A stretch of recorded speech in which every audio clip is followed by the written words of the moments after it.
Hello. This presentation will cover the topic of data lakes and summarize the related use cases and architectures which are found with these systems. In particular, a backstory for the data lake will be presented, a range of definitions will be provided, the typical use case will be discussed, and a look at the standard architecture will also be shown. In the early 2000s, groups like Yahoo and Google started to amass collections of data which could only be described as big data.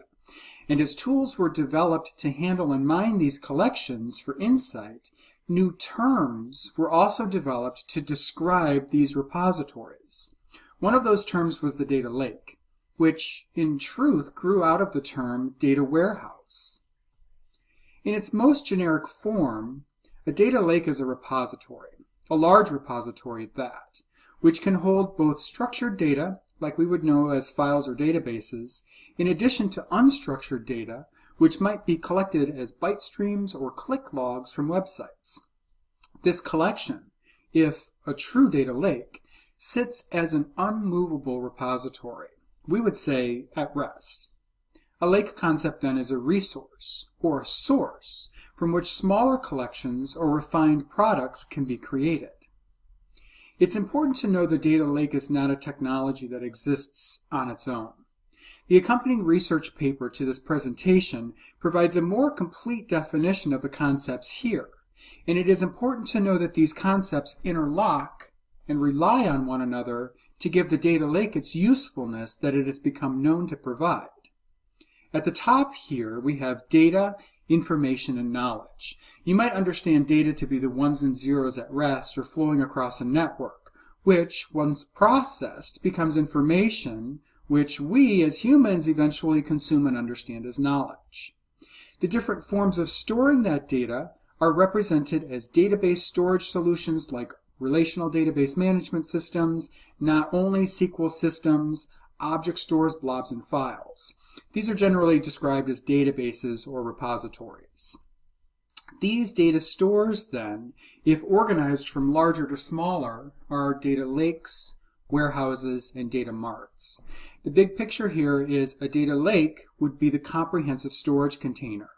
A data warehouse would be a smaller environment where data is analyzed, transformed, and packaged, and the data mart is the final product showcase where individual business users or organizational departments find data products which are useful to their particular use case.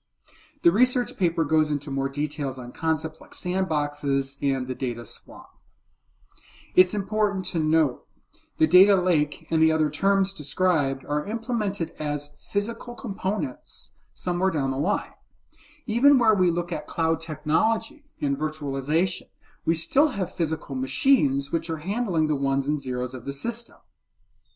Components of this system include storage devices like hard drives or disks, servers which take and serve requests, a network which connects these devices and includes systems which prevent unauthorized access to the databases. Regardless of whether or not the data lake is created using open source tools or proprietary tools, we also find analysis tools like machine learning and analytics, which are controlled through dashboards or other types of management systems. While this graphic shows applications at the bottom right-hand corner, anything along the final right-hand column might actually be thought of as an application which provides functionality throughout the data repository.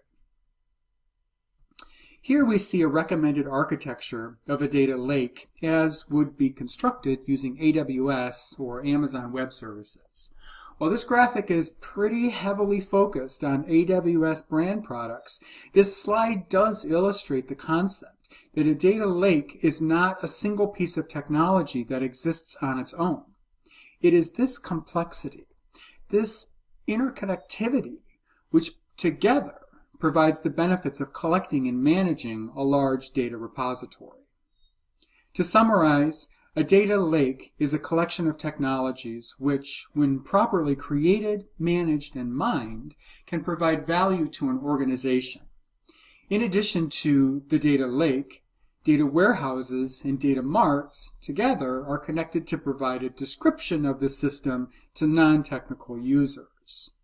Regardless of the use case, both open source and proprietary tools can be used to create, manage, and mine a data collection for insight and value to an organization. I hope this summary was valuable to you. Thank you.